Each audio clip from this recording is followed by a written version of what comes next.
irreecha hora Finfinnee isa bara kanaa lakkoofsaan namoota hedduutu irratti argame. Jala bultii kaasuudhaan kan magaalattii seenan hirmaattonni ayyaanichaa barii sa'aatii 10 kaasuun ture imala isaanii gara horaa kan jalqaban.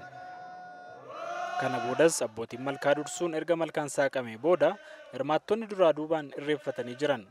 Seefuu Abbaa Tamaam Shee Shariif jiraataa godina Jimmaa ta'uu dubbate. Ani garuu jiraataa Jimmaa ta'ullee gosti kiyya Walloo warra Yejjuuti. Yejjuun kan Qaallooti. Akaakayyuu kan kooti kan achi dhufan. Aga jalqabirraa kaasee aga hunaa iman dhufaa jiran. Akkasii jechaadha.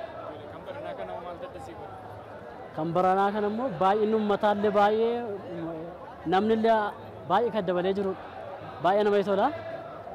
Isa duriirra baay'ee fooyyee qaban jedhan. Sabni biraallee irratti hirmaatanii jiru. Kanneen akka saawota garaagaraa argeen jira. Baranaallee obboleeyyan kiyya karree warri Kamisee Raayyillee jira. Baay'ee nama tola bakka. Jeequmsillee jiru. Baay'ee nama tola kan nama hawwatudha akka yaada kiyyaatti. Kana malee warrallee achi raayyaarraa Walloorraa osoo dhufanii osoon arge baay'ee natti tolaan. Maaliif Oromoon iddoo hundaa ofirma kooti jarrachi jiran immoo gosa kooti waan ta'eef baay'ee das na jedha ture.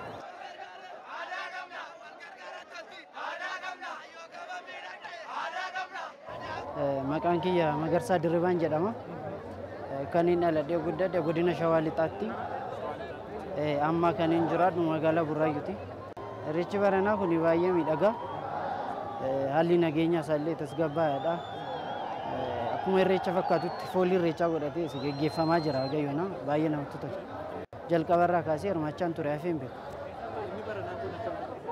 Inni baranaa kan namatti tolu xiqqoo kan duriirra kan adda ta'e uummanni baay'ee karaa irratti warra fagoodhaa dhufe simatee nyaata dhugaatii bishaan maal qopheessee fi karaa irratti eegee simatanii bulchanii haala gaariin gaggeessaa jiran.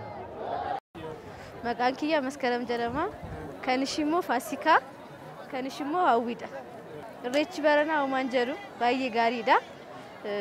Baay'ee nama gammachiisa. Uumaan jedhu gaariidha.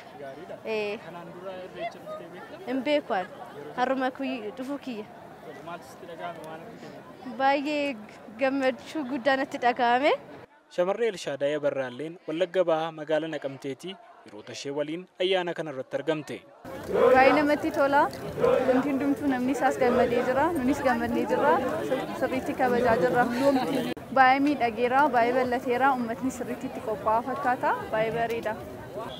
Gama dinagdeetiin wayyaa aadaa bifa ammayyaatiin hojjechuutiin fi gama turizimiitiin immoo aadaa keenya mul'isuuf baay'ee nu fayyada. Aadde Galaanee Biqilaa jiraattuu magaalaa Finfinneeti. Bareedaadha amma irreechi numa irreeffatama. Haa ta'u garuu kan irreecha hora Finfinnee kun seenaa addaa qabas. Ogguu laallu yoo xiqqaate waggaa 150 jaarraa tokko walakkaadhaan boodadha kan Oromoon iddoo isaatti handhuura isaatti deebi'ee kan irreeffachuu jalqabe waan ta'eef anaaf irreecha addaati. Gannoota 5 darban walitti aansuun kan hora Finfinnee irraa hin hafne Aadde Galaaneen inni baranaa kun baay'ina namaanillee irra guddaadha jettee jirti. Biyya Gazaanyi jedhamu. Ani Amboorra. Irreechi baranaa baay'ee bareedaadha, baay'ee miidhagaadha. Magaalli Finfinneellee baay'ee bareeddeetti, baay'ee namatti tola. Alaabaa Abbaa Gadaatiin miidhagdeetti bareeddee jirti. Baay'ee nutti toleera dansadha. Baay'eetti gammanneerra haalatti nu simatanillee bareedaa ture. Ayyaana kanarratti jiraattonni magaalaa Finfinnee kan godinaalee Oromiyaa adda addaa naannolee garaagaraa irraas saboonni kaan kan irratti argaman yoo ta'an gareen lammiilee Keeniyaa irraa dhufaniis yeroo lammaffaadhaaf irreecha hora Finfinnee irratti argamanii jirani. Dargaggoo Diimaa Hasan Keeniyaa kutaa bulchiinsa Taanaa Riiver irraa yeroo lammataatii fi kabaja ayyaana irreecha Finfinnee irratti isa arge. Ammallee kunoo yoo dhufne garuu gareen kun amma guddaadha. Ka akka duriitiin amma haga nama 40 olii qabannee dhufne kan waliin dhufne gosa biraa waliin dhufne Munyooyaayaat as keessa jira, Waataat as keessa jira, gosa Gabraatu as keessa jira, Ormaatu as keessa jira, gosa biraatu jira, Reendillee jedhamti. Ilmaan Kuushiitii as keessa jiranii yookaanuma baay'ee nu simatanii baay'ee gammanneera. Dargaggoo Diimaan irreechi kun Keeniyaa kutaa bulchiinsa Taanaa Riiveritti illee bara kana yeroo jalqabaatiif irreeffatamuu dubbate. Wanni fakkaatu injifannoodha. Bara darbee as dhufneetiin agarreetiin nulleen achumatti jalqabnaa jennee jalqabne garuu isa jalqaba waan ta'eef gara garba Hindii hin geessine garuu marsaa ittaanu ammoo gara garba Hindii geessine isanillee ni nafeerra. Jalqabamuun irreecha kanaas jiraattota keenyatti illee miira gaarii uumee jedha dargaggoo Diimaan dabalataan yoo dubbatu. Dargaggoo Diyaaqoon Daani'el Caalaa gaggeessaa amantaa fi ogeessa saayinsii hawaasummaati.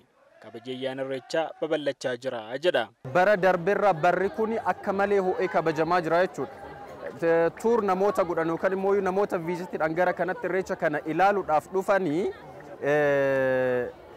baay'ee arginee jirra jechuudha. Kuni fooyya'insa mataa isaati. Irreechi mataa isaatiin as qofatti miti. Kan kabajamu akka gaafa Afrikaatti uummanni kun uummata bal'aa akka ta'e Itoophiyaa keessa otoo hin taane kan akka Ugaandaa, Keeniyaa, Eertiraa biyya hedduutti irreecha namoonni stiil amma kabajaa jiran jiru jechuudha. Kana jechuun uummanni kun hagam akka bal'aa akka ta'e mul'isaa jechuudha. Kana caala yogguu irratti hojjetama ta'e garuu adichis yookaan immoo ayyaanni kunis akkuma addunyaatti waan kabajamuu danda'udha jechuudha.